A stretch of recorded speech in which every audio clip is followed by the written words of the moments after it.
আজ চলে এসেছি জাগ্রত মা আনন্দময়ী কালীর কাছে। এই কালী হচ্ছে খুবই জাগ্রত।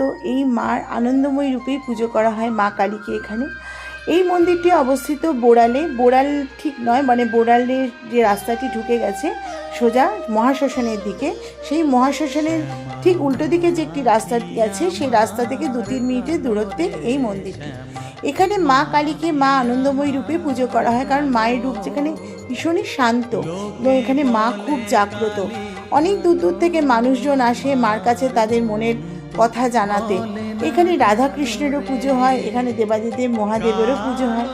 এখানে ওপরে দেখুন মহাদেব, এখানে শ্রী চৈতন্যের এখানে মূর্তি রয়েছে, সব খোদাই করা রয়েছে।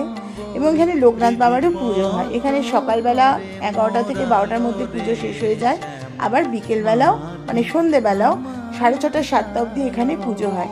তো এইখানে আপনারা দেখুন ঠিক মন্দিরের বাইরে মানে বারান্দাতেই বড় ঠাকুরের মূর্তি আছে, যেখানে শনিবার ছিল বলে আমরা গেছিলাম বলে বড় ঠাকুরের পুজো হচ্ছিল, আরতি হচ্ছিল, আমরা সেই আরতি দর্শন করেছিলাম। তো মার এখানে মূর্তি খুবই শান্ত, আমরা এখানে পুজোও দিয়েছি।